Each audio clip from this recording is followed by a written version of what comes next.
Welcome to Florida Gators Live number 30. Just realized it's the 30th special. Typed out the entire intro or typed out the entire title maybe a couple times. And it just occurred to me that this is the 30th episode. It's crazy. The first episode happened after the Tennessee game, I think.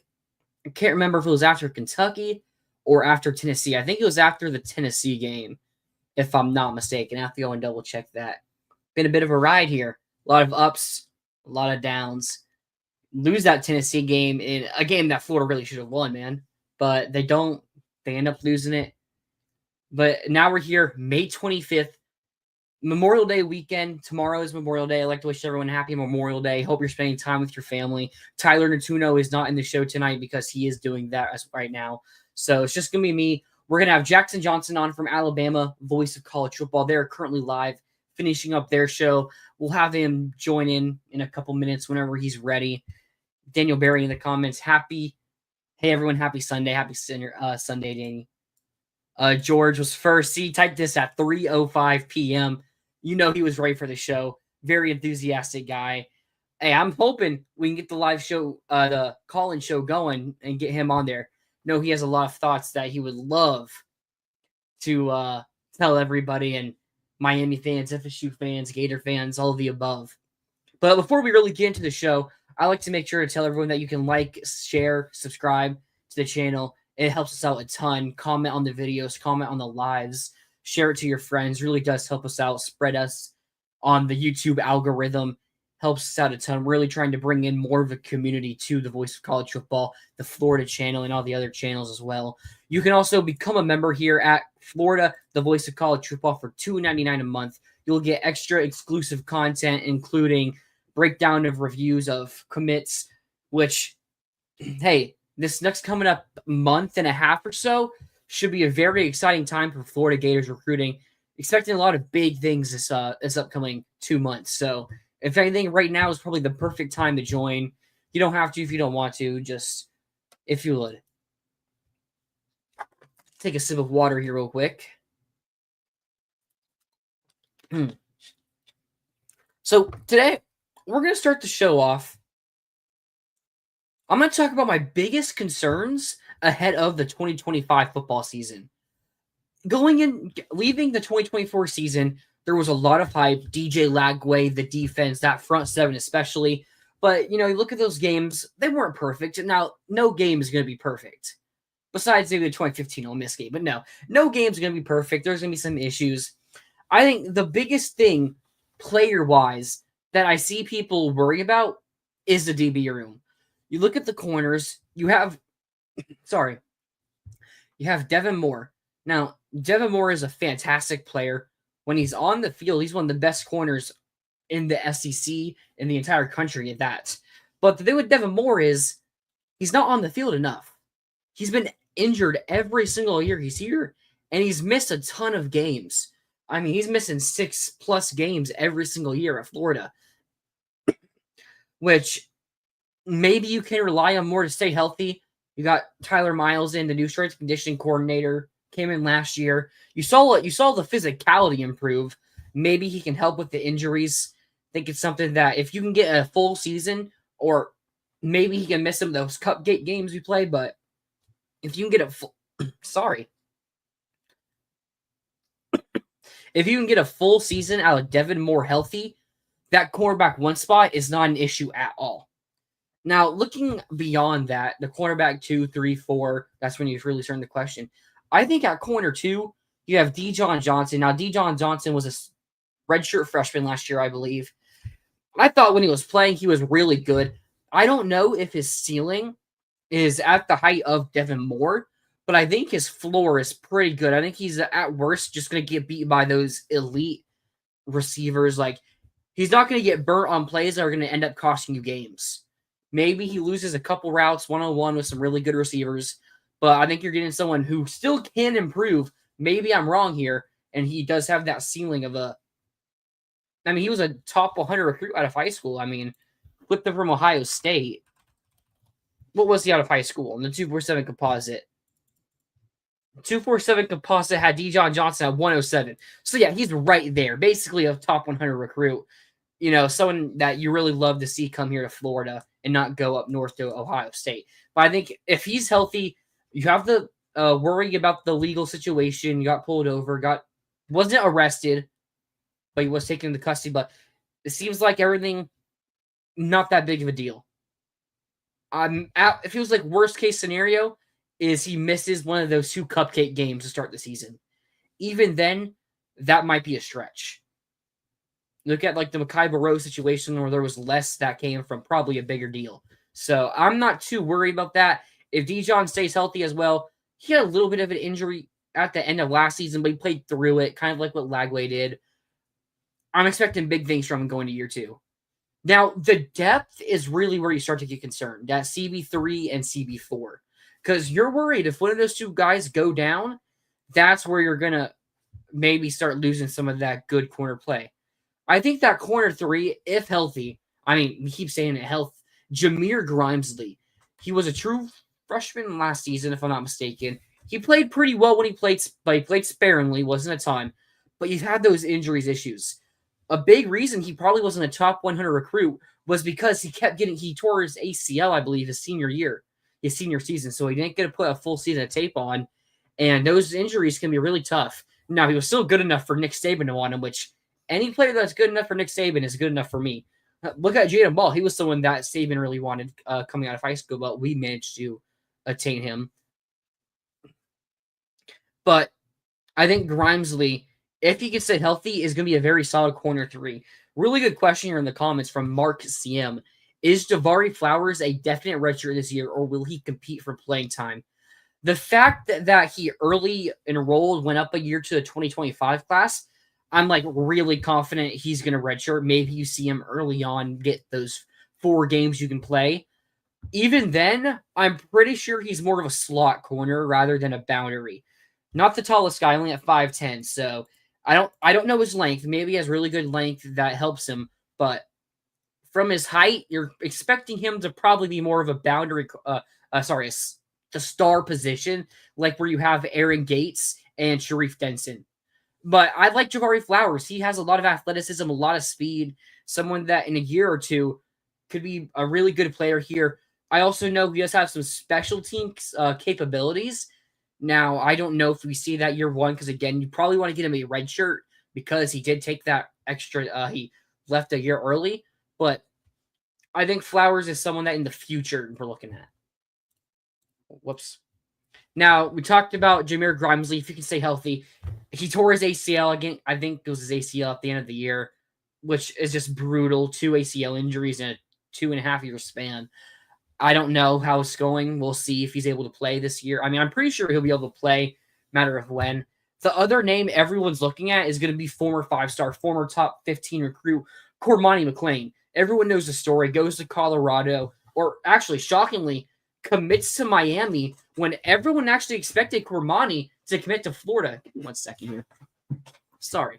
Everyone expected Cormani to commit to Florida at first. And if you remember that day, there was a weird stream, and it cuts out before he commits, and everyone's like, okay, what's happening? Then Hayes posts that commitment to Miami, and man, the timeline on that day was not a good day. But ends up flipping to Colorado, like a lot of players have, and year 1, a lot of controversy around his work ethic, his size isn't there yet, and decides to enter the portal, comes to Florida as a walk-on. And that offseason, it was like he's on thin ice. A couple mistakes and he's out. They're not playing around with him. There was that rumors before the season, maybe a little bit before fall camp, that something had happened and he was going to get off the team. It doesn't happen. And he doesn't play for the first 4-5 games of the season. But then he comes in that Kentucky game, gets that pick 6 and another pass deflection, I believe. And everybody was on a Cormani train. Former 5-star. It's like he's showing out in that Kentucky game. And then he plays against Georgia. That doesn't go so well. And then you have the injury to Devin Moore. Dijon, I believe, also didn't play in that game. Maybe he did, if I'm remembering. But you also have Jason Marshall injured. And Cormani starts against Texas, and it was not good. He didn't play for the rest of the season after that game. We moved Trequez Bridges over the corner, and that ended up being a phenomenal fix by the defensive staff. Now, he has a full offseason. I don't think we saw good work from him in the spring game. Now, the spring game, there's a big difference. The D-line was not the same. You're playing with some mixed teammates of backups, starters. It's not what's going to be the actual lineup, but I don't know if I saw enough to where I'm confident in Cormani McClain going into this 2025 season. I hope he does work out. Former 5-star, like someone that Gator fans from the Lakeland area really, Gator fans around is from the Lakeland area. Everybody really wanted Cormani to be a Gator, and everyone got hyped. I know there's people that are still hoping that Cormani takes that step, and he has that elite frame and speed. He's got to put a little bit of weight on. He's put some weight on. I don't know if he's there yet, but if he gets there, maybe he could be that next player. Another name to look out after, Ben Hanks Jr., a 4-star top 65 player. I can't remember exactly where he was ranked. Let me look that up real quick. Ben Hanks, the third. 247 composite had him 59th. Yep, so top 60 player out of Miami, Florida. Booker T. Washington. They're known for producing some good players. Shout out Treon Harris, I'm pretty sure. Treon Harris went to Booker T, didn't he? Treon Harris. Yeah, Booker T. Washington. Yeah. Question my ball knowledge. Top 122? No. But Ben Hanks, true freshman. This is the guy that everyone's excited about from Miami. We go and poach him from the Hurricanes, put Mario Cristobal in that blender, mix it up a bit, and you get this elite prospect from that South Florida region. I liked what I saw from it in the first half of the spring game. He was matching up with Dallas Wilson a lot in the first half. Wilson, everyone knows, went for 200 yards in that game, 10 catches, 2 touchdowns. In the first half, he only had 50. It was on a good amount of targets. Now, I don't know. I didn't watch the second half. I had to leave early of the spring game. So I don't know if Dallas Wilson was still the one covering. Or, sorry, if Ben Hanks was still the one covering Dallas Wilson. Even if he was, that's good on good. That's how you get better. That's putting fire on a blade to help it get stronger. You're getting those good players, those great talents out of high school, putting them against other great talents, 2 guys that different sites had as 5-star competitors. So maybe, I don't know if he's going to be ready early in the season. Does need to put a little bit of weight on, story with like a lot of freshmen.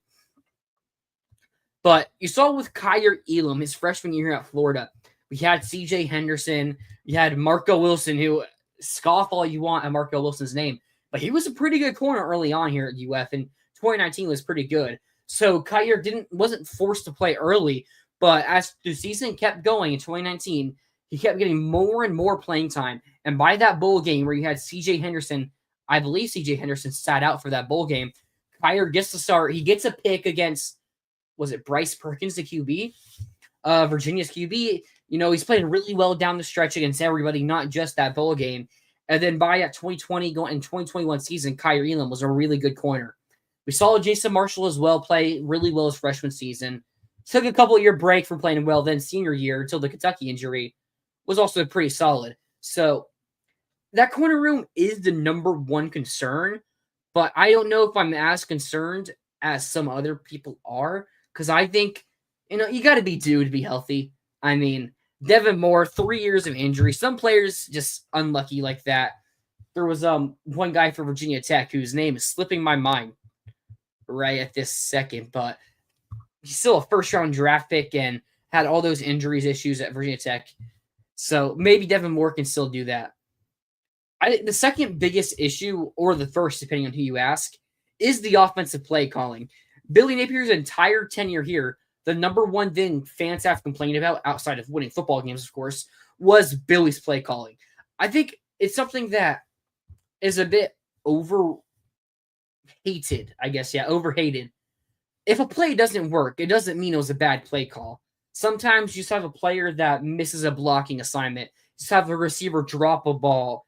It's just maybe the other team has the perfect play call on the other side that helps stop that play. Just because it doesn't work means it's a bad call. I've seen plays people get so upset about work in the exact same situations, and that coach is a genius. I think a good example, Steve Sarkisian. People love giving him credit for being a great offensive mind, which he is.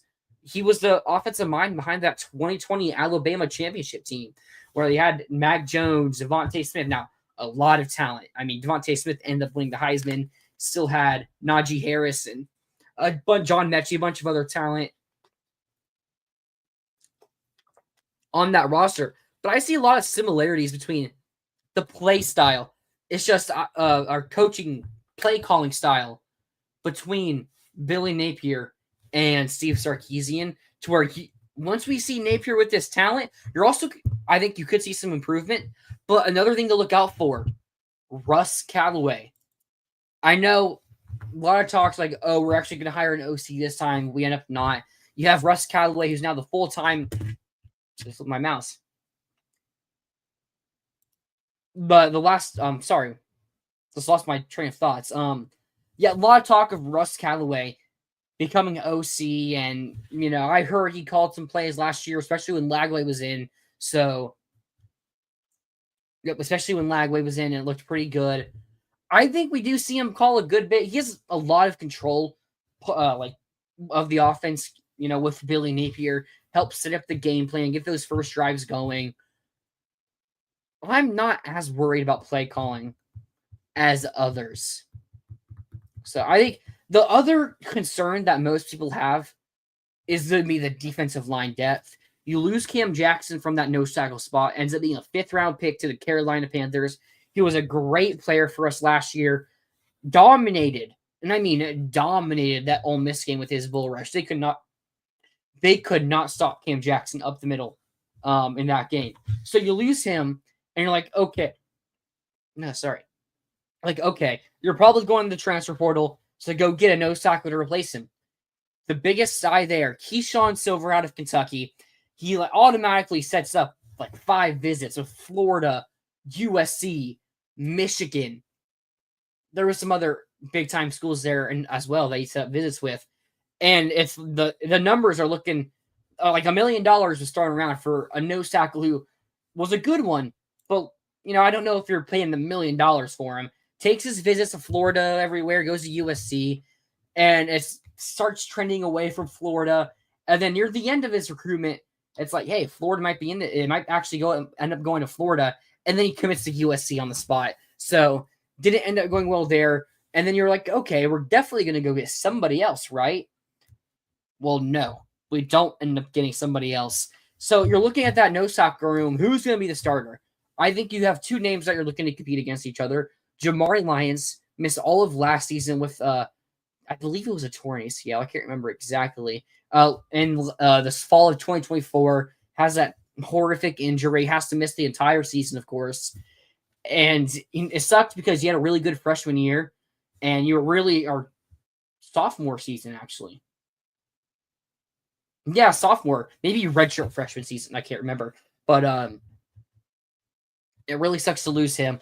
But what happens is you end up playing your true freshman, Mekhi Burrow, who a guy that not many people expected too much of out of high school, was a 3-star, not too high 3-star either. I believe he was in the 700s. Let me double check this. Coming out of Georgia, he was 756 in the nation. So not someone that a lot of people were too high on. But I thought we saw a lot of good things from Mekhi Burrow. Now, it helps he had Cam Jackson starting, has Caleb Banks right next to him, and Tyreek Sapp on the other side. So it really helps having some good players, which he will have this year as well. But does he take that next step to not just be good for a freshman, but a good college football player and someone that you can rely on at that nose tackle spot? I'd like to ask you guys, share what you think the biggest concern is for the 2025 season as well in the comments. And then you get to the spring portal. There's still some talks. Maybe you'll go out and get another defensive lineman. And you do. But that occurs after you lose DeAndre Robinson into the transfer portal. DeAndre Robinson ends up going to North Carolina, where I suspect he will start. Don't think he was going to start here. He was probably going to be the backup to Caleb Banks and split time at that nose tackle, when we were in smaller lineups on the D-line. But, it sucks that you lose a guy who was a pretty high recruit, was committed to Texas, and ends up flipping to Florida after Blake Baker, I believe, the D-line coach, former D-line coach for Texas, goes to be the defensive coordinator at LSU. So, hey, you get these kids all any way you can. And, there are high expectations, played pretty well in sparing minutes as well his freshman season last year. But, you lose him. Now your D-line depth is really thin, and they had to go get a defensive tackle from the transfer portal, which they do. It seemed like they were prepared right away. Brandon Brett, a defensive tackle from Baylor, someone that not many people heard of because he missed the majority. He only played in the bowl game, I believe, for the Baylor 2024 season. But as a freshman in 2023, he had a pretty high PFF grade, played some good, meaningful snaps with someone who was their not Matt Rule, former LSU defensive coordinator, Dave Aranda, right? I'm pretty sure Dave Aranda spoke pretty highly of for Baylor. He was hoping that he would have a really good season. Reason he missed a lot of that 2024 season was because of some academic ineligibility, something that not really too worried here at Florida. Seems like there's a lot of miscommunication over in that Baylor program, which I don't suspect will happen at Florida, considering our coach and considering the academic part here at UF. So he's someone that I have some good expectations for him. I'm not saying he's going to go out and be the next Caleb Banks. I'm not saying he's going to end up being a possible first-round pick. But being your backup, you go look at what we're recruiting for defensive tackle for this 2026 recruiting class. Dang, 2026, man. But yeah, it could be an issue, especially when you get later on deeper into the SEC play. One benefit, I think, though, is that Florida's schedule gets easier later on in the season.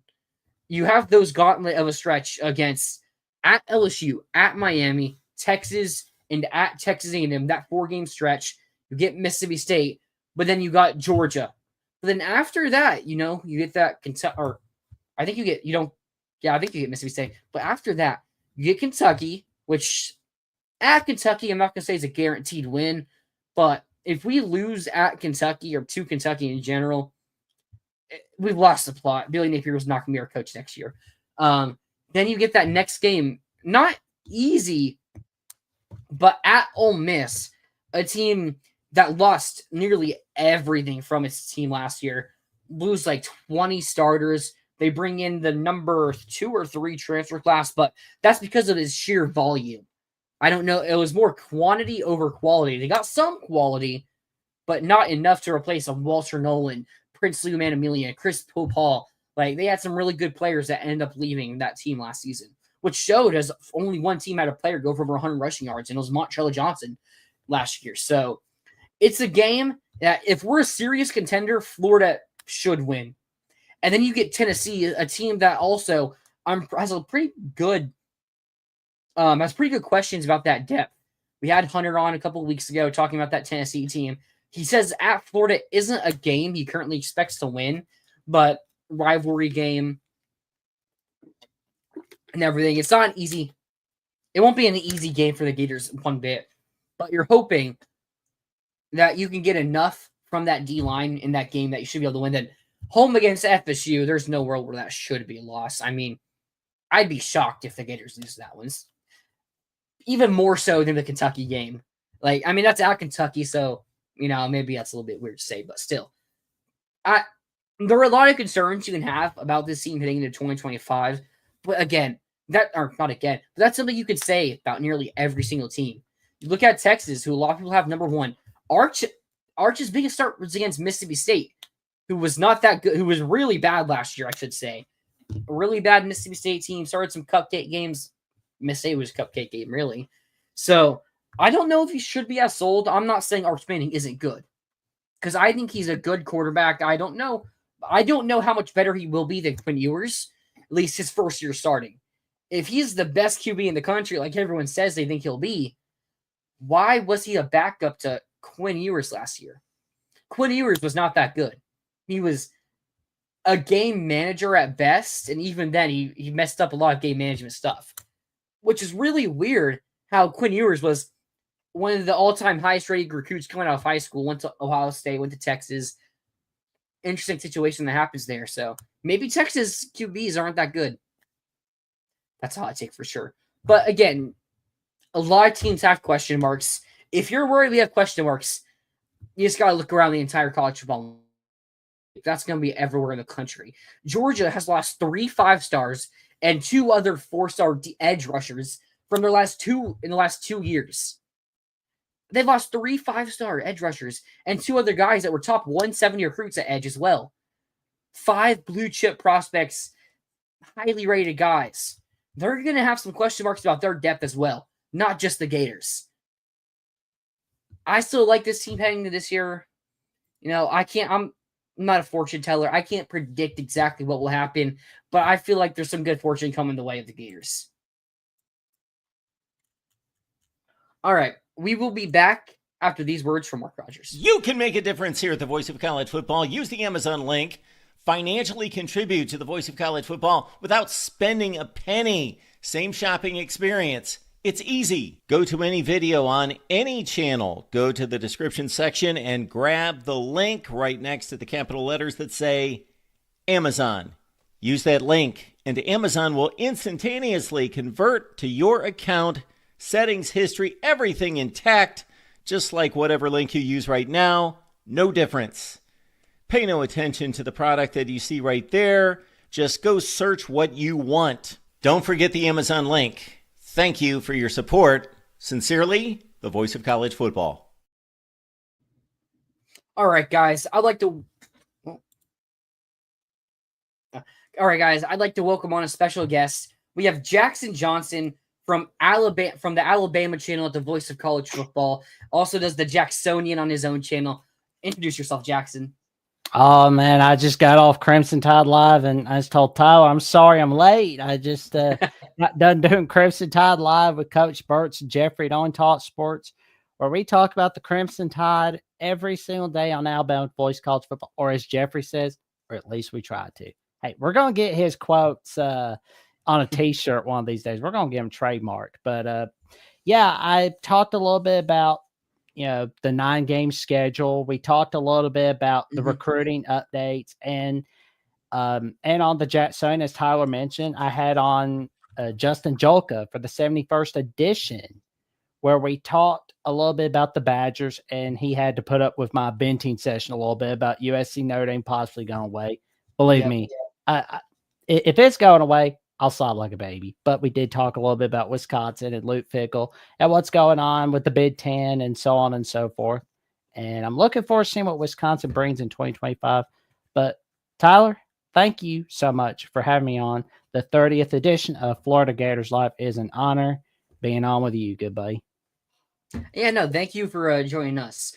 But, you're an avid Alabama fan. I kind of wanted to get the perspective of other fan bases on this Florida Gator football team. A couple weeks ago, we had Hunter from the Tennessee channel come on. He talked about Tennessee and how that's a big rivalry game every single year for Florida and Tennessee. Now, I welcome you on, an Alabama fan. Not necessarily a rivalry. The way I kind of think about it, you have those 2 kids in elementary school who are just the best 2 athletes, so they always have to be put on 2 different teams, or it would just be unfair. You go and look at when they established the SEC championship game back in 91 or 92? 1992. 92.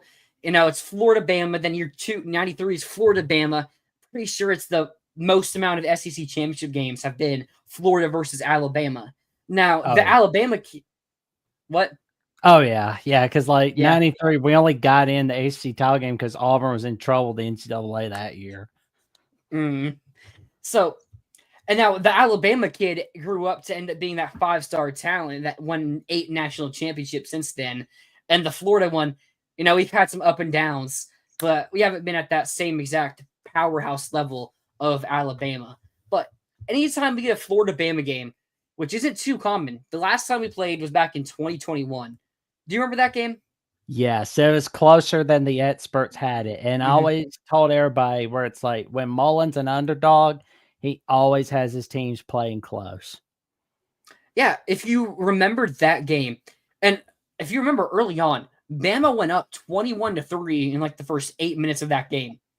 I was in the swamp for that game, and I thought it was over. But then Florida really, I wouldn't say dominated because we lost, but we really controlled the final 3.5 quarters of that game. And what it came down to, Bama was up 31-29. and Emory Jones on a 2-point conversion just doesn't make a decision with the ball. He can't decide if he wants to hand it off or tuck it, which ends up costing us that game. Could you imagine how different of a world we'd be living in, or college football world we'd be living in, if Florida converts that? Because we end up beating Tennessee the next week. I mean, so we probably still do that if we win that game, I'd assume.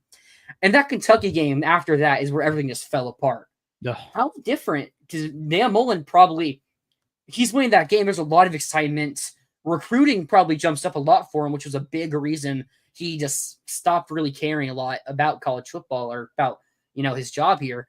And maybe you win that Kentucky game. And instead of Florida now being a team that is on the downward spiral in 2021, you're talking about Florida as, hey, if they beat Georgia, they're going 12-0 probably. Or even if they lose to Georgia, they're going 11-1 and maybe a playoff team instead.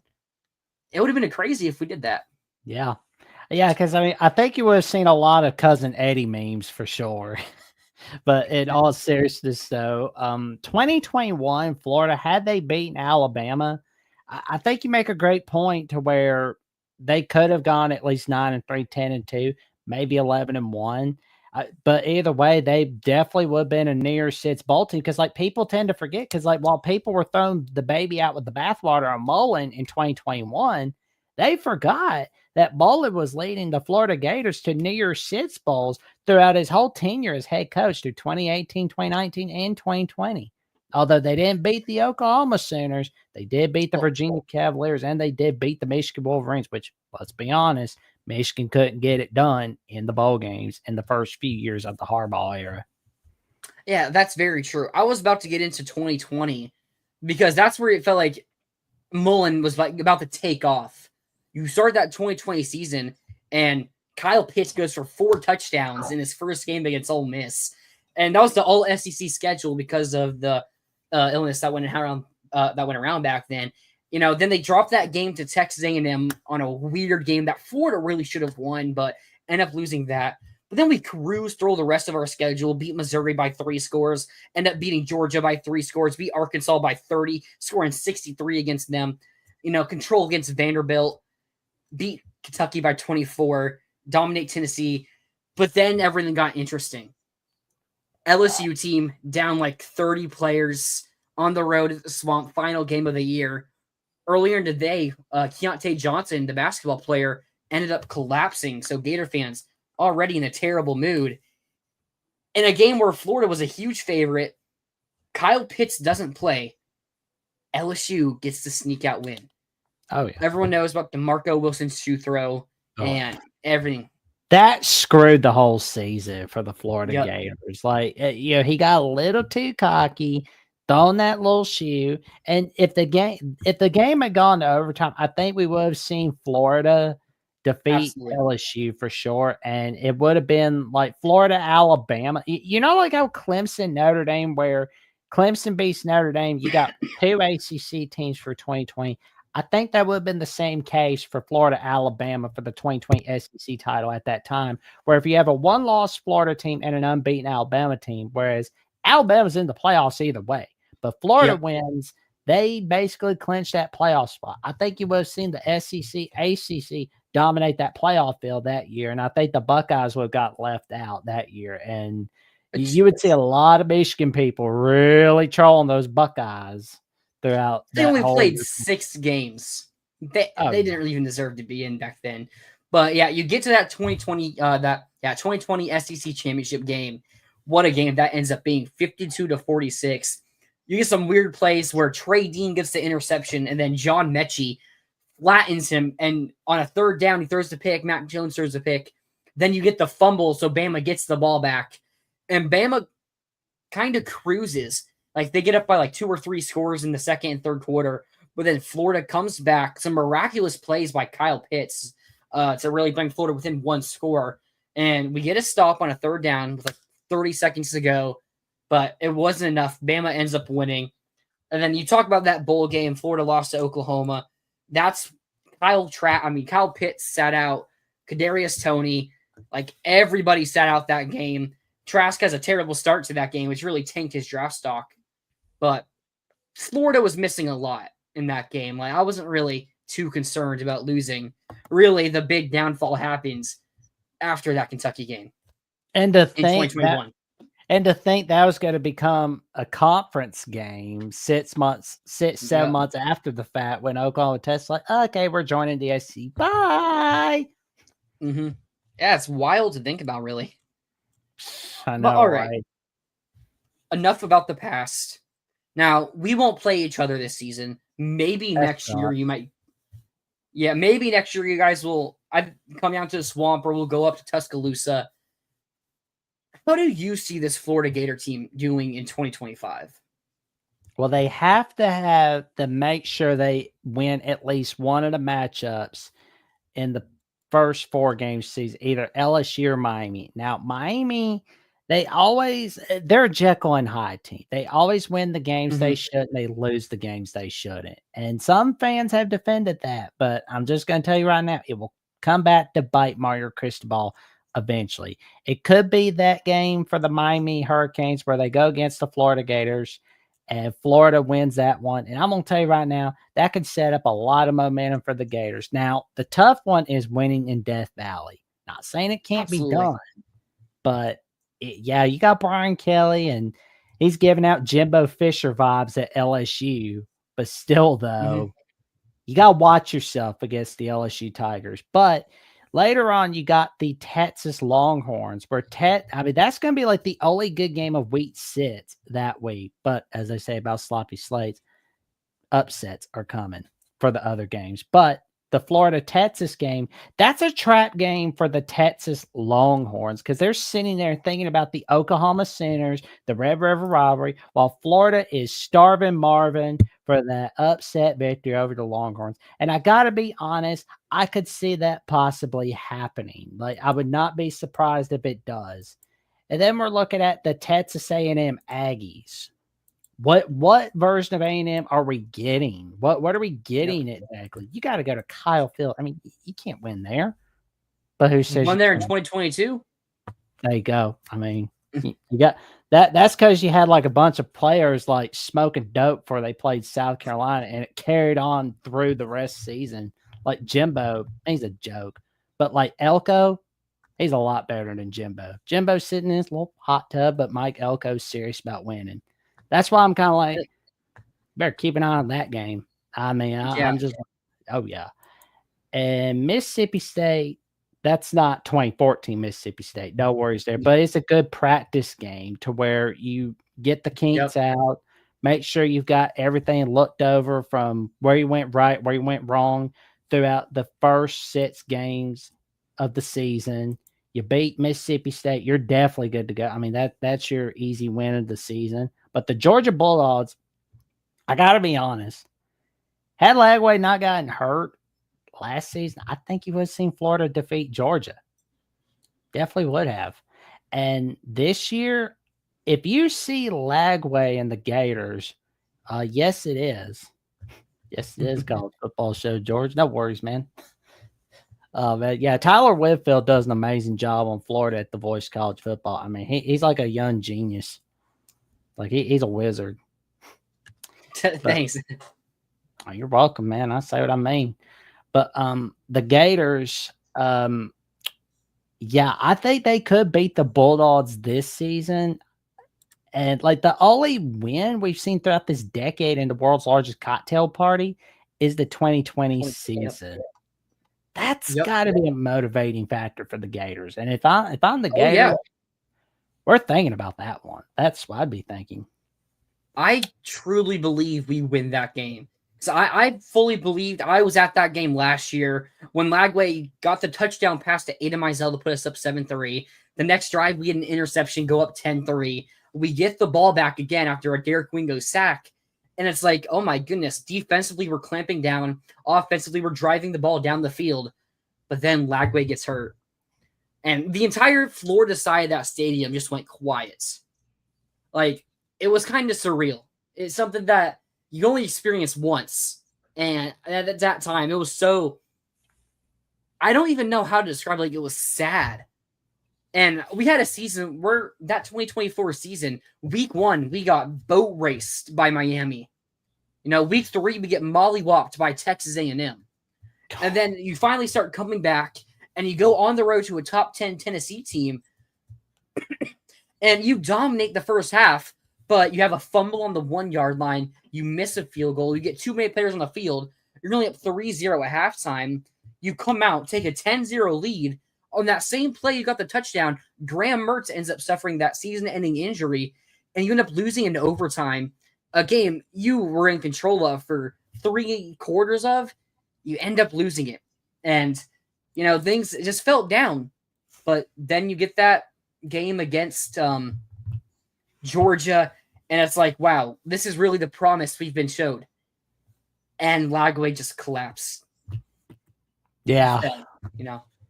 Well, and we look back at that last part of last season, like it was announced that Napier had that contract extension before Texas, and Florida, fan base was raving mad. They were throwing beer, they were throwing food, all kinds of things. And especially when they lost to the Texas Longhorns. But all hope was not lost, because you had that winning streak to end the season. You defeat former SEC opponent Tulane Green Wave a few days before Christmas Day, and it's like, boom, momentum for the 2025 season. So it's Good like, comment. Huh? A good comment by George here. Everyone knows Georgia's a women's softball school, which the Gators just beat Georgia in women's softball in Game 3 to advance to the Women's College World Series just under the last 30 minutes. So, we applaud you to that one, George. Nice. Oh, man. Our buddy Jeffrey's going to love that one. He is not too crazy about Georgia as well. So we'll have to start we'll have to start some kind of a few clubs around here for boys college football. Oh, yeah. Yeah. They're out drinking and driving constantly. So it's like you got so many Bulldogs doing that. But not our guys at Georgia at the boys college football. They're good dudes. No. They're good dudes for sure.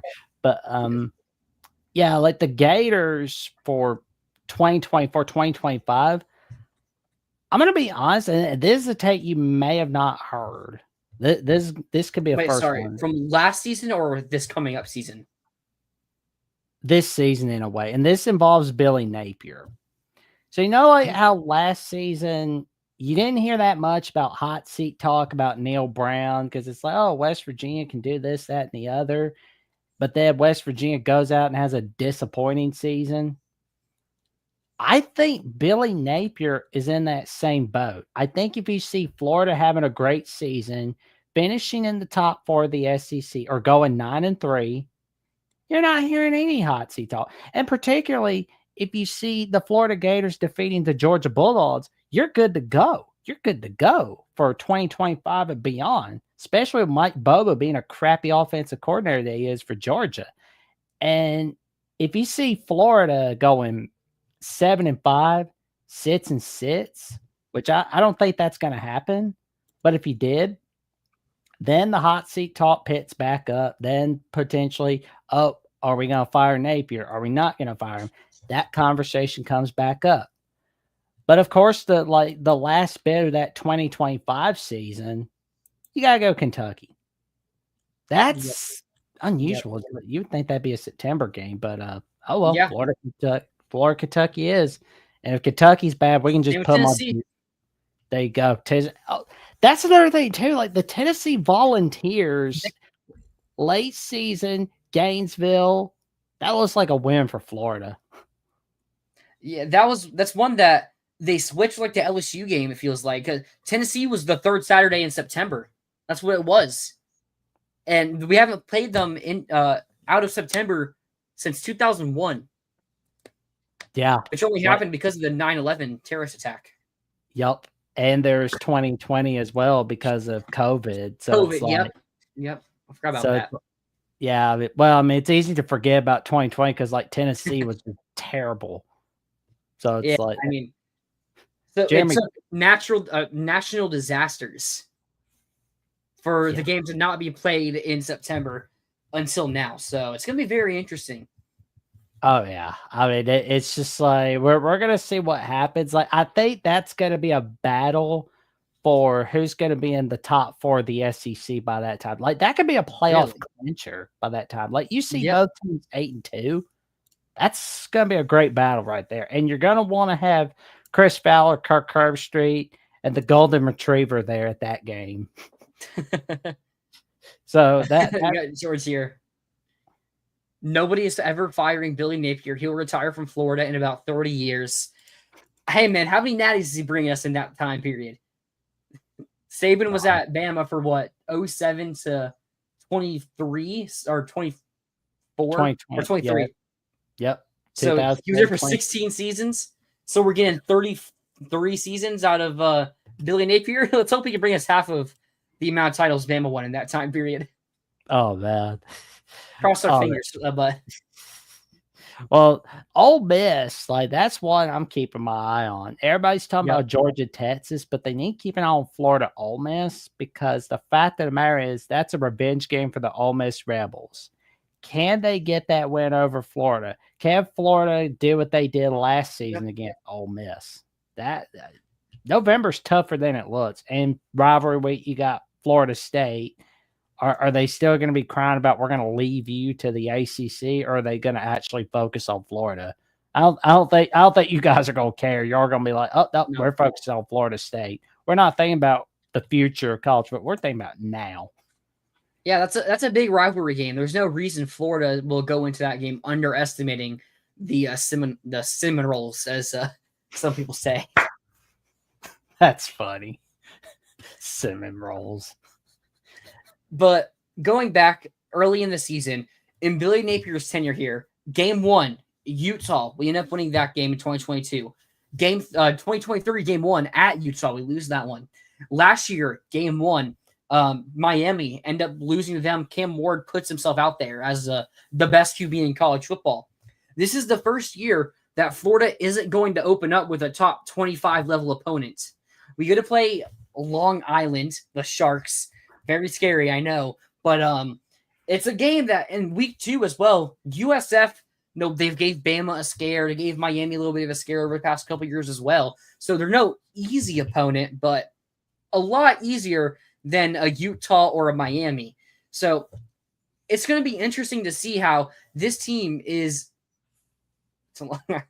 It's going to be easy. It's going to be great to see how this team develops over those first 2 weeks of the season. Oh, yeah. Before they head to Death Valley. Oh, yeah. Like the first 2 weeks, you're definitely going to know what the strengths and weaknesses are. Like before then, because like by that time you go to LSU, you know what to prepare for.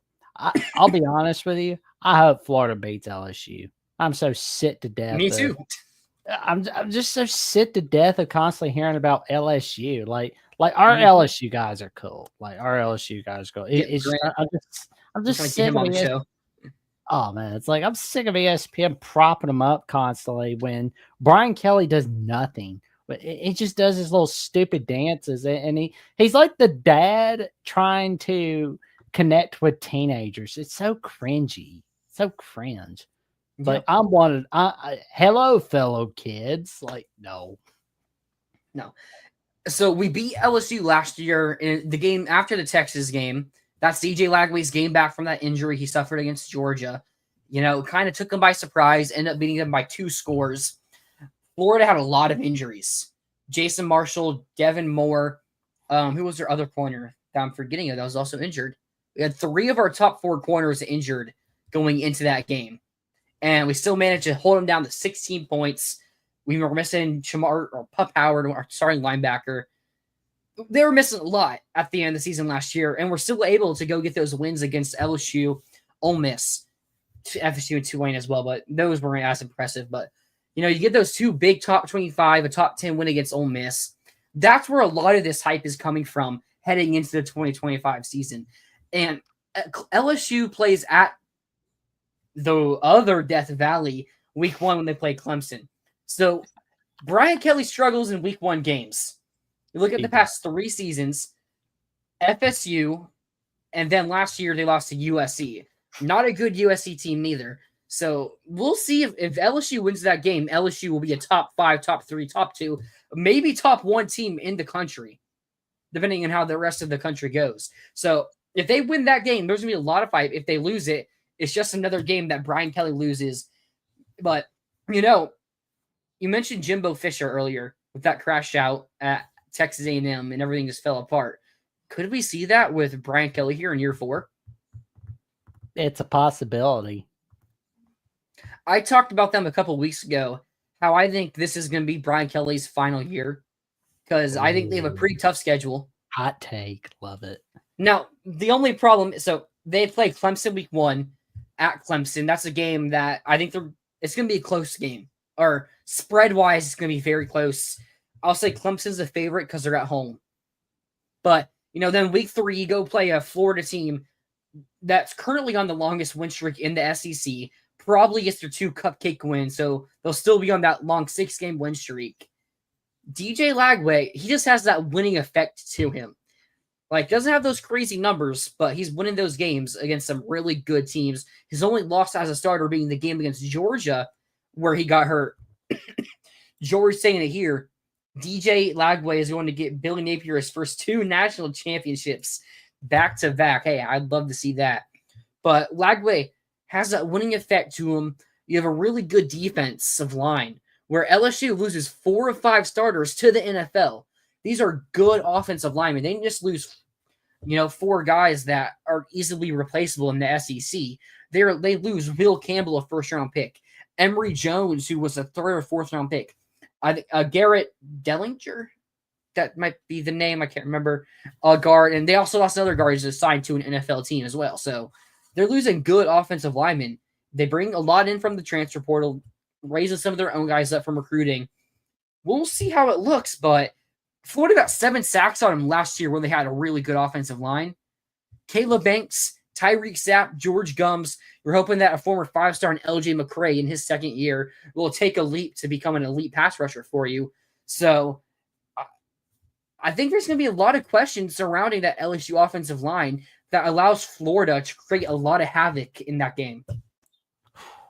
I can't wait to see it. I'm excited to see what the Gators will bring in 2025. So you also mentioned the Miami game, maybe the most important game of the season for the Gators, because you could lose at LSU, and that's really no one's going to be upset. I mean, people will be upset if you lose a game, but you lose at LSU. Maybe they also beat Clemson. They're a top 5, top 3 team in the country, and it's the year 2 QB at LSU story. You got the Joe Burrow story, the Jaden Daniels story. Now it's the Garrett Nussmeier story. It's just maybe it's something that you can't stop no matter how hard you try to. So that's fine. But if you lose at Miami, now Miami's recruited really well under Mario Cristobal, but that offense, you have a lot of questions about Carson Beck, where 12 picks last year, didn't even start all those games, really struggled against those good defenses. Now, the ACC doesn't have that many talented defenses, but Florida will. I mean, Carson Beck threw 3 interceptions against Florida last year in that Florida-Georgia game in the first 3 quarters. So there's going to be a lot of questions around there. Miami's defense was atrocious last year, and, they did a lot to improve on in the transfer portal. But really, if Florida wants to be competing for a playoff spot, you cannot lose that Miami game. No, you can't lose that one for sure. I'll tell you, I'm sad that game's going away again after this year. It's like I want it to be every year, but in all seriousness, I had that weird feeling about Miami. Like, I don't know why, but I feel like they'll do, like Mario Cristobal teams always do this. They always win the big games that they shouldn't, and they lose those 1 games that they shouldn't. Like, I had that weird feeling that we could see them start out 4-0 by beating Notre Dame, Florida. Everybody's hyping them up as the 80s are back, but then they blow it against Virginia Tech and Pitt because, number one, dreams go to die at Pitt. Secondly, when you go to Virginia Tech, whether if it's on a Thursday night or at nighttime, it's ugly for you if you have to go to Virginia Tech. And that's the, or they're going to lose like the 1 game that we don't think that they should lose, but they do anyway. Because like we look at Miami last year, they were always in a close game. They needed the referees to bail them out against Virginia Tech, and that Hail Mary was insane. And then like they beat Cal and Titan. It's like you should never be in a tight game with There Cal. was a targeting call in that game that gave Miami an easy scoring opportunity as well. That was just like, my God. And we had like people actually calling that a big win because like, oh, college game day. Yep. It's like, no, it's like, I remember talking about with Darren Taught's ball. He's like, I don't think where he and I were just like, no, I don't think that makes a difference. I don't think like Cal lost because of Kirk Herbstreit and his dog. But Louisville, they bail out against Louisville, and it caught up with them against Georgia Tech. Georgia Tech of all teams. That's not Bobby Dodd, Georgia Tech. That's Brent Key, Georgia Tech. Although Brent Key has magic. He's the truth. He is the truth. Yeah. Oh, yeah. Yeah. He's Haynes King playing pretty good football.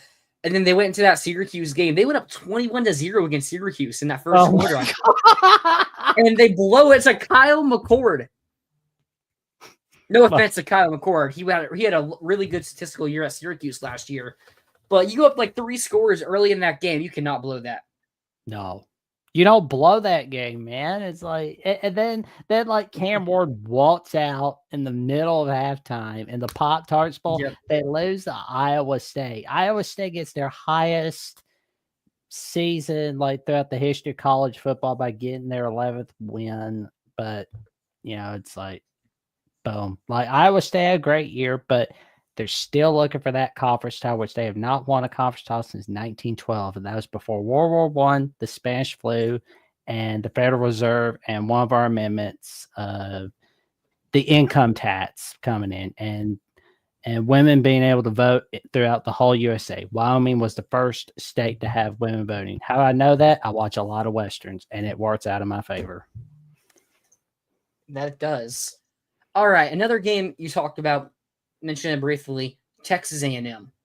That's one that's going to be really interesting. Now, DJ Lagway is from Willis, Texas, which is about 30, 45 minutes away from College Station.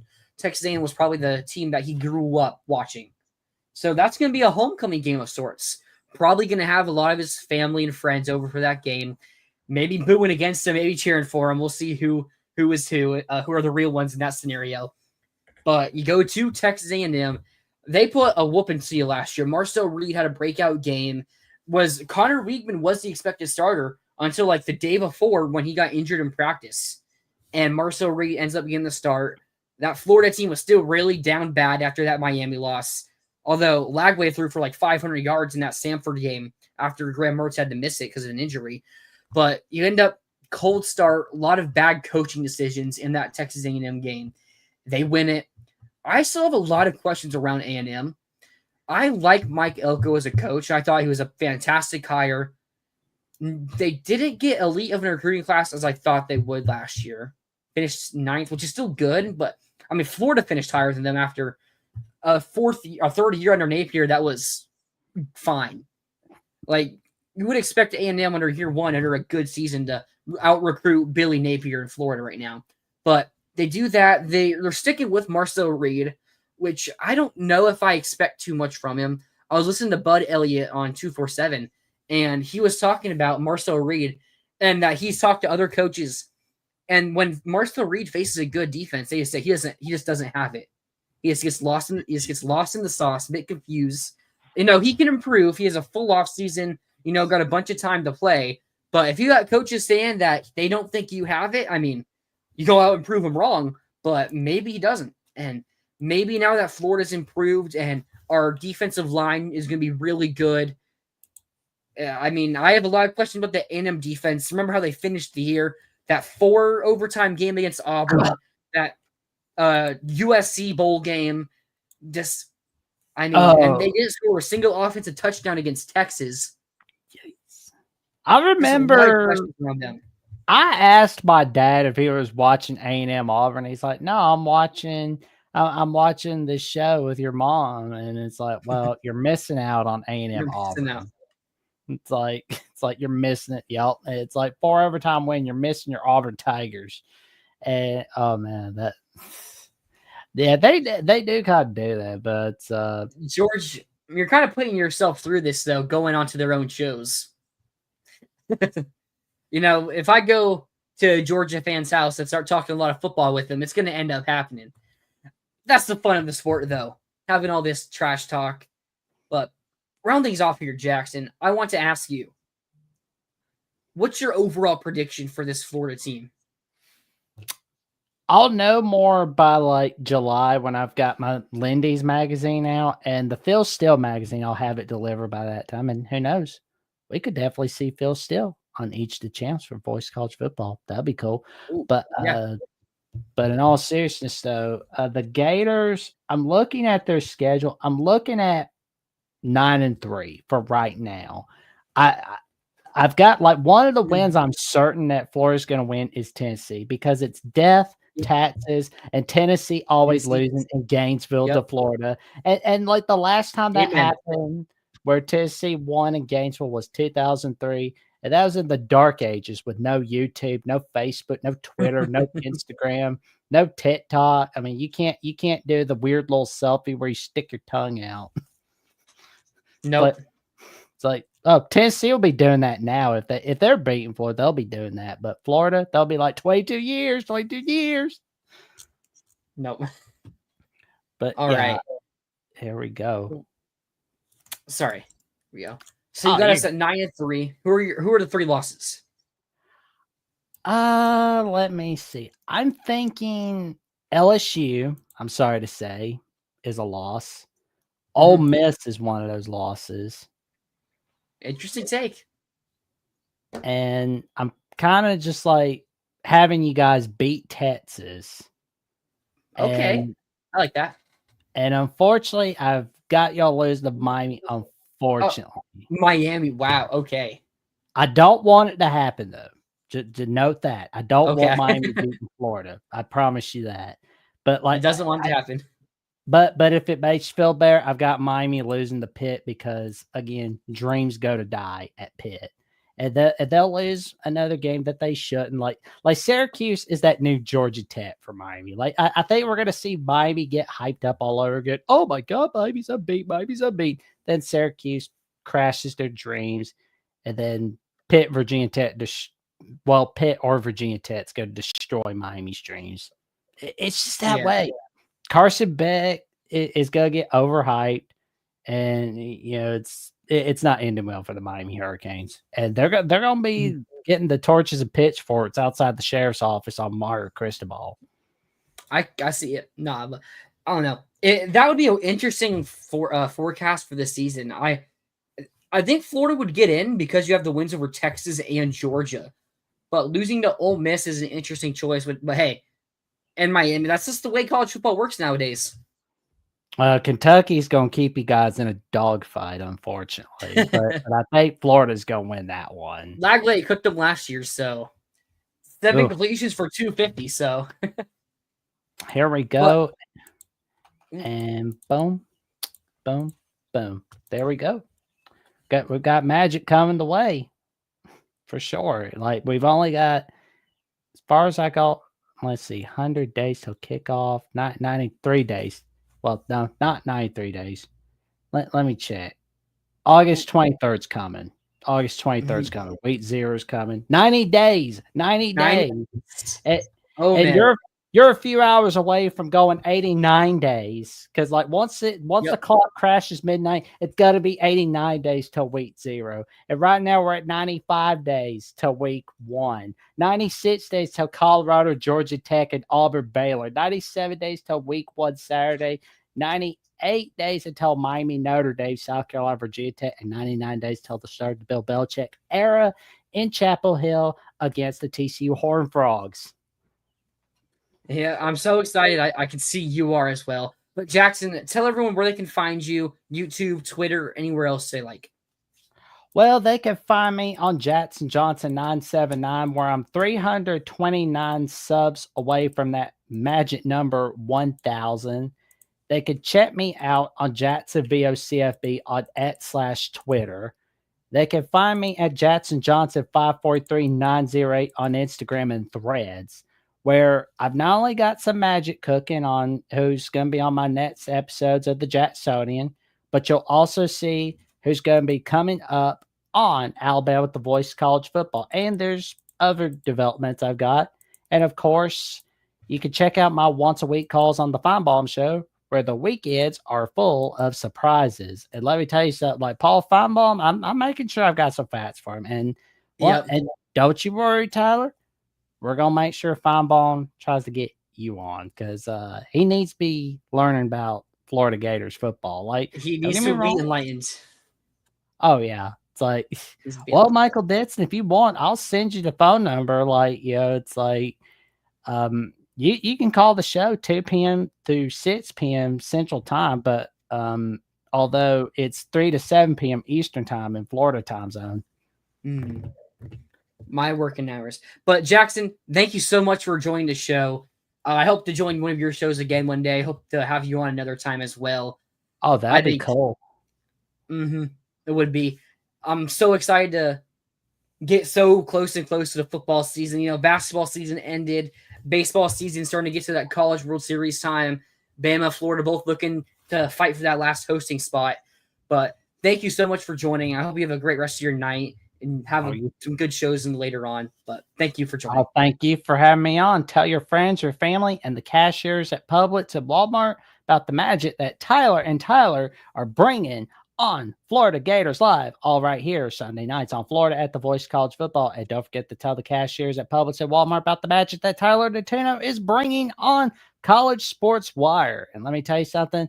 If I need a go-to from College Sports Wire, Matt Zimick, a few others, including Tyler Natino, are my go-tos. And they should be too. Tyler Whitfield and Tyler Natino should be your go-tos. And if you got guest suggestions for Tyler Whitfield, send them over to his X account, and he will make sure he can get them for you. Thank you so much. Have a great rest of your night. You too, man. All right, Jackson Johnson, he's great. We did the wrong background. There we go. Jackson Johnson, he's great. We did a show when I first joined the network, the Jacksonian. Talked a lot of interesting stuff, football, basketball, a little bit of baseball, I think. Some real life stuff. True guy, loves sport. It's nice to have him on. But it's time to talk some recruiting here. Or actually, we'll talk some recruiting here in a little bit because what we actually need to talk about. You can check out the Voice of College Football on Twitter. They're releasing all these new rankings. We talked about ACC. We talked about the SEC. Got the Big Ten here.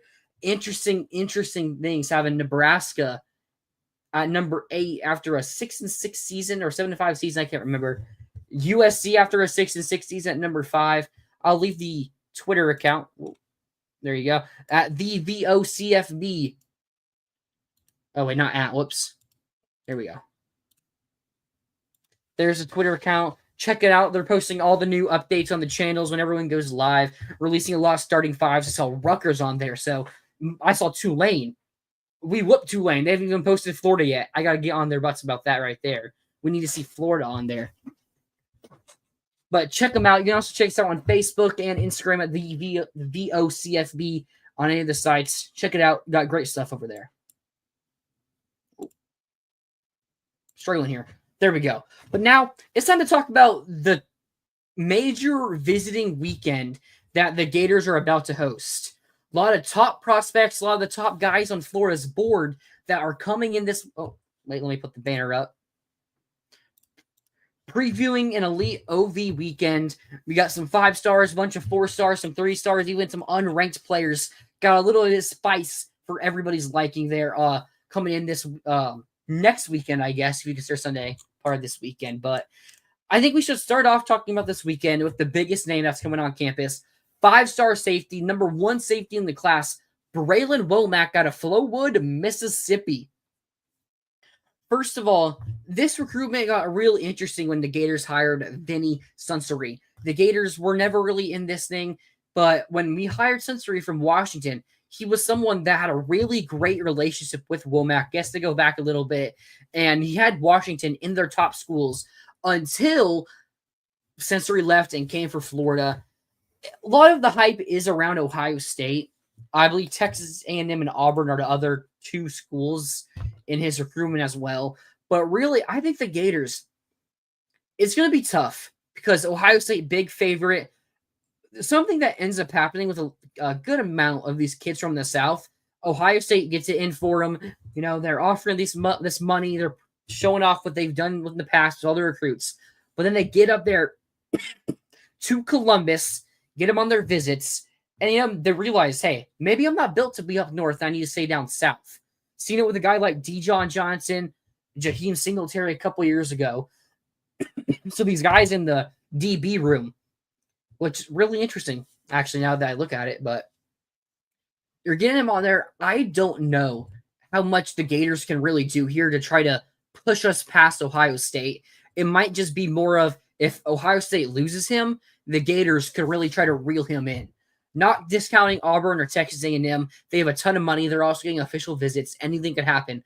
But if we can just try to get past my Ohio State, it's going to be tough.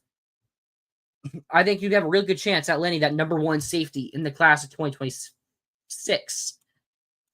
Yeah, 2026. Whew. I'm going to say we don't end up landing him, but I do think the Gators have a chance to. And you get a 5-star DB.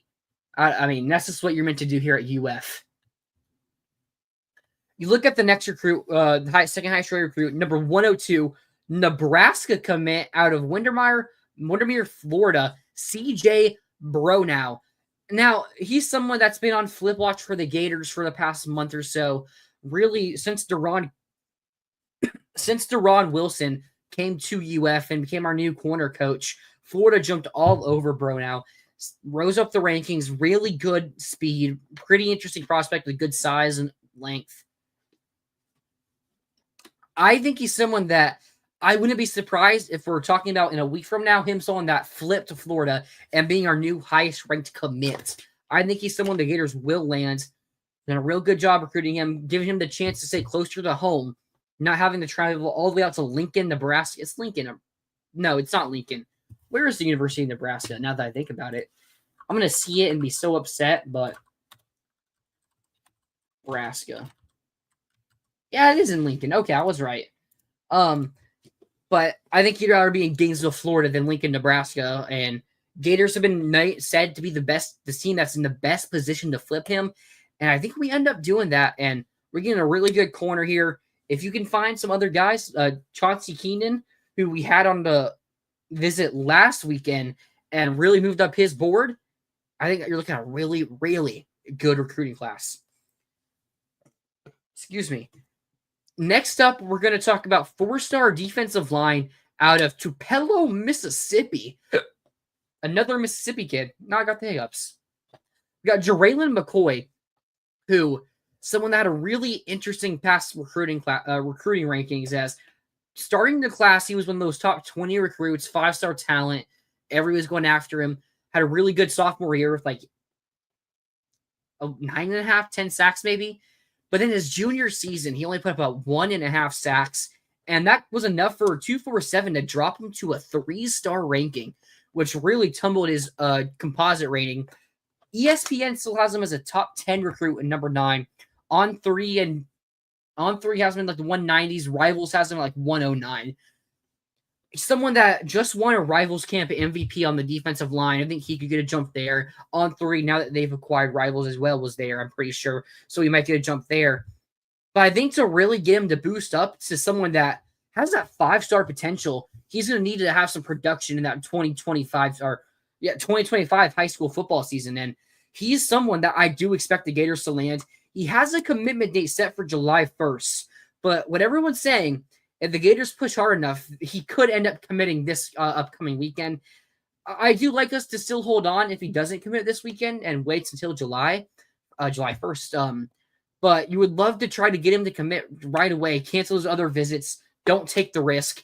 You got some other big names like Texas and LSU in there that can throw around some money and complicate things. So I would love to get him right now. Someone that has a sky-high potential, could even finish up as a 5-star prospect.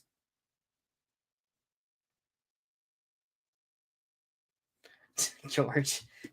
Next up, another guy, 4-star, top 150 defensive lineman out of Birmingham, Alabama, Parker High School. Pretty sure we've recruited some players out of there before. Maybe Quay Rosal and his teammate was also a 5-star defensive lineman. George, I wandered off and started listening to Sugar Loaf. Don't call us. We'll call you. Good song. Hey, I'll check it out after the stream here. But Vodney Cleveland, who a month ago I felt phenomenal about. Really was Florida was the team that was clearly out in front. I still feel good, but as of the past couple of weeks, Texas has really started to get involved in this recruitment. And one thing that Florida just cannot really compete with is that Texas money. Now, NIL might not be the only key factor here, but Vonley Cleveland, I don't know if he'll commit. I don't think he'll end up committing, even if we really push him to this weekend. But someone I do think we're right there and easily could land. That relationship he has with why I forget our defensive line coach name.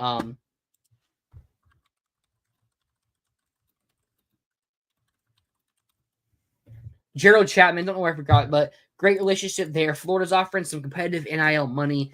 Another near elite defensive lineman that has the opportunity to shoot up boards even more.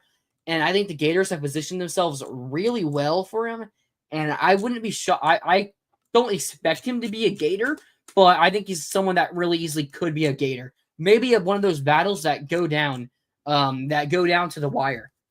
And you're hoping that you win. The next one, though, I fully expect to be a Gator. The 104, Vonnie Cleveland was ranked 142, McCoy 122 as well. I forgot to mention. The next recruit that's coming on visit, really high on, he's Kent. 4-star tight end, 147, so another top 150 recruit out of Brunswick, Georgia. It's really been a big Florida-Miami battle, but Florida's been the team to beat for the past couple months. Tight end, but a lot of people think he should be a tackle, but he wants to be a tight end. And if you're in his recruitment, you're recruiting him to be a tight end. He kicked Bama out because they wanted him at offensive tackle. So we'll see what happens when he actually gets on campus if he signs with Florida. But coming on a visit, I wouldn't be shocked if he's one of those another guy that we're talking about as a commit next week. Top 150 player. Really big target. Would love for the Gators to get him, and he's someone I expect us to land and could land him pretty soon. Next guy we'll talk about out of Milton, Florida. Caden Hall, ranked 169th, nice in the class of 2026. He is a safety, 6'3", 195, really good size there. Someone good speed, good size, could really become a really good safety here for UF, top 170 prospect. I've heard a lot recently about Bama getting involved. The Gators sit well. I wouldn't expect him to be a guy that could commit this weekend, but he is someone that could happen. I wouldn't be surprised, but I'm not going to expect it. I think this is a battle that could go down until after all the official visits, could go down to signing day with Bama. Really big target, could be our best safety on the board. And I like the Gators' chances here, but it's not as high, kind of like Vonnie Cleveland, not as high as it was about a month ago or so. Next one, a guy I do expect to be a Gator. 4-star corner, 234th in the class of 2025, 6'1", 185, corner out of Cocoa, Florida, C.J. Hester. Set his commitment date for July 5th a couple days ago, I believe. Honestly, it's a bit upsetting he set his commitment date because he would have been someone that I would have predicted to end up committing to the Gators on this visit. It still could happen, but it's not something that I feel really confident in happening now. I do expect him to be a Gator on July 5th, though, if he doesn't end up committing. But really good. If he's like your worst, not worst, because I think he's someone that has a pretty high, could really be a good corner here for UF. But if he's your lowest ranked recruit in our corner recruit after a Chauncey Keenan, CJ Bronow, maybe Danny Odom or some other guys, then that's a really good corner class you're looking at UF with a high floor. So I really like him. I think he's someone we're going to end up landing, and it puts us in a really good spot at that corner position. Next guy we're going to talk about, recent Florida offer, Duyon DQ. He goes by Forkba out of IMG Academy, ranked 241st in a 247 composite, 6 foot, 225 linebacker. Where is he originally from? Let me figure that out. He is originally from... They do not have it listed. Huh. EQ Forkba. Let's see. On3 have it listed? No, they just... Oh, he's out of Houston, Georgia. But 4-star linebacker, just won the linebacker MVP at that same Rivals camp that I was about to say LJ McCray, sorry, but Jalen McCoy won defensive line MVP. I could see him also jumping up boards a little bit. Pretty high, the Gators are on him. Probably that number 1 linebacker target. I expect us to land him, and you could easily see him weekend on that official visit. Next guy, Javian Mallory. Is he even this thing? I'm not sure. Running back commit number 307 to Miami. I haven't heard too much about him, really. It feels like we've gone other ways with the running backs. Committed to Miami. We'll see. I mean, we got Jameer Perez. I wasn't expecting us to even get a commit out of that last weekend visit cycle, but we did. So we'll see if it happens, but it's just something I'm not going to count on. Wait, 1 second. Oh, okay. Sorry, never mind. Yeah, never mind. Okay. Next, someone I do expect. He said a commitment, I believe, also for early July. 247 isn't doing a good job of keeping track of these set commitment dates, but originally from Ocala, shout out the 352, plays at IMG Academy, 6'4", 336, 3-star number 435 in the class of 2026. The top schools really are Florida, Tennessee, with a pretty big gap, but there's probably a pretty big gap between Florida and Tennessee. Again, kind of like CJ Hester, if he didn't set that commitment date for early July, I would expect him to commit to Florida after this visit, but we'll end up seeing what happens here. But he's someone that should be a Gator. Out of the Central Florida area, plays at IMG, he should be a Gator. Next up, a new addition to the visiting class, Keenan Britt, 3-star linebacker, committed to South Carolina, 454 in the country, 6'2", 230, pretty good size there. Pretty recent addition to the visiting class. I heard we've kind of moved on a little bit from it, or the communication has kind of dropped off from either sides. I don't really expect too much to come out of this, but we'll see. Anything can happen. Maybe they end up really liking his tape or something. The next guy, another recent Florida visit offer, K-Ron Maycock, committed to FSU, the 459th player. So 247 has him listed at safety, but Florida is recruiting him, I believe, to play linebacker. So maybe that's a difference in his rankings. 6'1", 200, so we would need to put on a good amount of size. But maybe they see him as a highly athletic linebacker that could maybe even play a little bit of that star role. We'll see what happens there. If the Gators want him, then we'll flip him from FSU. I have zero doubts about that. But, yeah, it's, guy ranked in the 400, solid. If he's your worst linebacker recruit. Rob here. There we go. The way it's looking, we might have 5 recruits before his signing day. We might get 5 recruits from this weekend. But I could see it being a Gator if the Gators really push for him. Next one, someone that if he's a take will instantly be a Gator. Blaise Tomasi from Baton Rouge, Louisiana, of Catholic Baton Rouge. Now, you're out of Baton Rouge, and you're probably assuming he's going to automatically be an LSU Tiger. But nope. Has TCU, Stanford, Florida, Duke, and Tulane. He's a center prospect now. He's only ranked in the 700s, but center prospects, just like nose tackles, usually end up getting ranked a lot lower. He also, I believe, has Florida connections with family members. So if he gets the go-ahead, I would really expect him to commit nearly on the spot to Florida. And we saw what happened with the last 3-star center we got in Jake Slaughter. Next guy, 6'4", 185, wide receiver out of Lake Mary's, Brian Williams, ranked in the 700s. I don't expect much to come from this. I doubt he's a take. He also has Penn State and Kentucky. Go figure. He visited Penn State already, but I don't expect much to come out of this. I mean, maybe they like his film and I'm just missing something here, but yeah. The next name we're looking at, Javari Lucas, unranked currently prospect. Is he unranked? That was a 3-star. 247 has him as a 3-star, but unranked on the composite out of Belle Glade, Florida. Offensive tackle, I think he could play interior. If we give him the go-ahead, he would be someone that commits on the spot probably, but he's probably a guy that you're looking later on down the road, as if you miss on a couple prospects, which hey, with the offensive line group, we have done that from time to time. So I would not be surprised if he ends up in this class. Now, maybe the most intriguing prospect on this list, another unranked player out of Valdosta, Georgia, Corey Howard. The past week, I believe, May 21st. So, yeah, 4 days ago, Florida offered him. On May 9th, Georgia offered him. I thought he said a visit to Georgia as well. I have to double check that.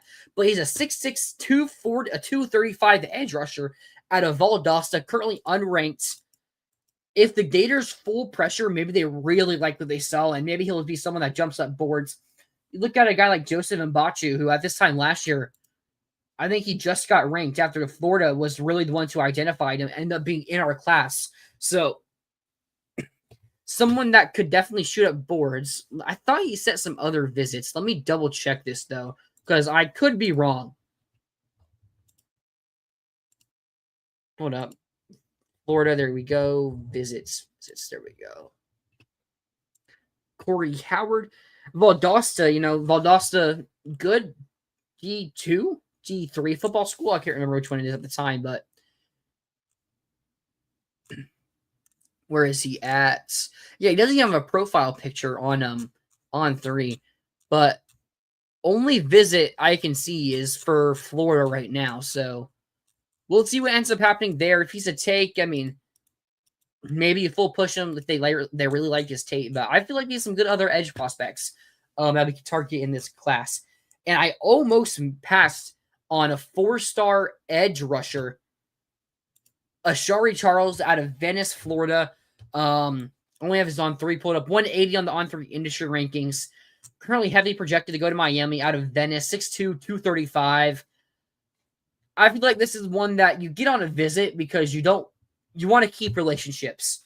Maybe you miss on some players. Maybe Miami burns a bridge or something happens there, and he's someone that could just sneak into that Florida class kind of unexpectedly.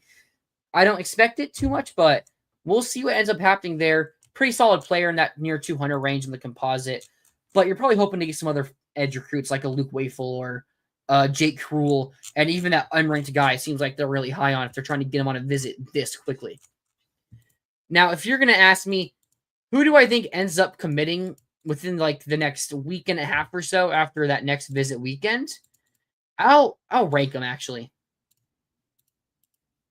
So number 1, I'm gonna put DQ Forkba.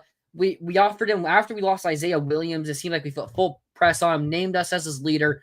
I fully expect him to be in this class, and I could fully expect him to be in this class in the next 2 weeks.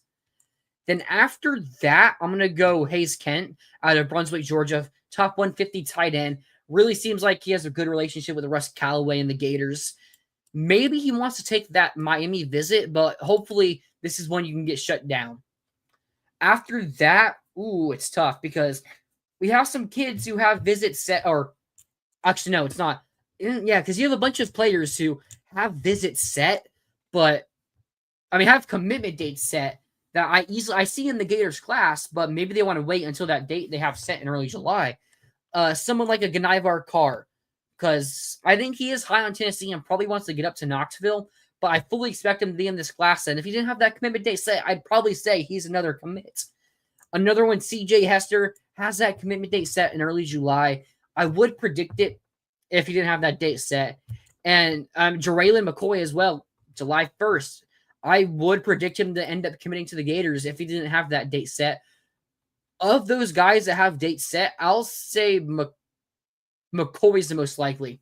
I think he's one of our top prospects that we're really going to push for. And the last guy that I would say CJ Bronow, Nebraska commit 102 corner, elite type of prospect that you really need in this class. He's talked about the Gators are right there with Nebraska. I fully expect us to flip him, or I fully expect him to flip from Nebraska.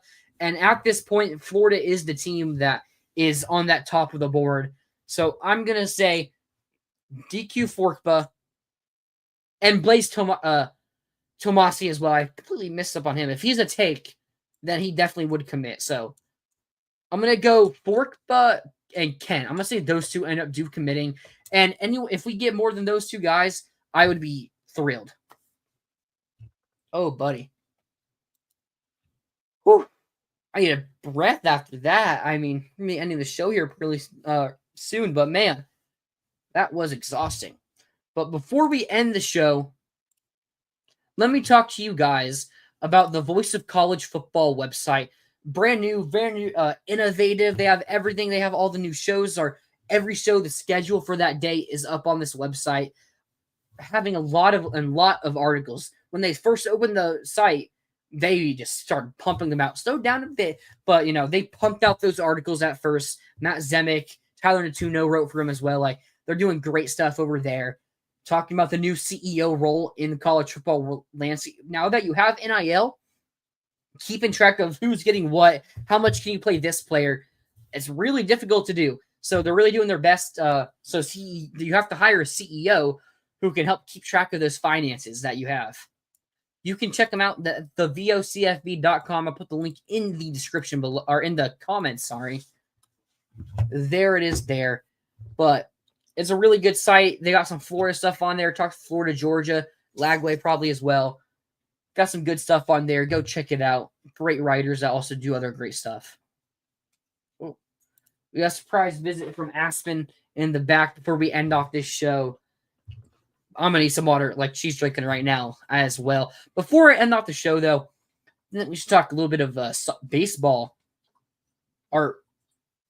Baseball. Shout out Jack Cagalone. 5 home runs in his first or last 4 games in AAA right after he got elevated. I mean, he might be the best player I've ever seen play baseball live. And I saw like Wyatt Langford, Jonathan India, Brady Singer. I've seen some really good MLB players in Florida baseball history. But this man's power is just insane. He's hitting home runs that are gone. It's not just he's playing in a small field. He's hitting home runs that are gone in every single baseball park. So he's doing great stuff there, and he should get elevated pretty soon if I was a GM or a manager of a baseball club. But before I end, I'd like to tell everyone, thank you for watching. Thanks again to Jackson Johnson for joining the show, talking Florida, Alabama, the history of these two schools have in common. See how other non-Florida fans feel about this Florida team heading into 2025. It's going to be a fun season. We're almost there. We talked about it 90 days until week 0. It's exciting, man. It's exciting. We inch closer and closer. It feels like an eternity, but when we get there, it's going to fly by in a jiffy. So got to enjoy it while we have it. We will see you guys next week. Tyler Natuno will be back. I hope everybody has a fabulous Memorial Day. And as always, go Gators.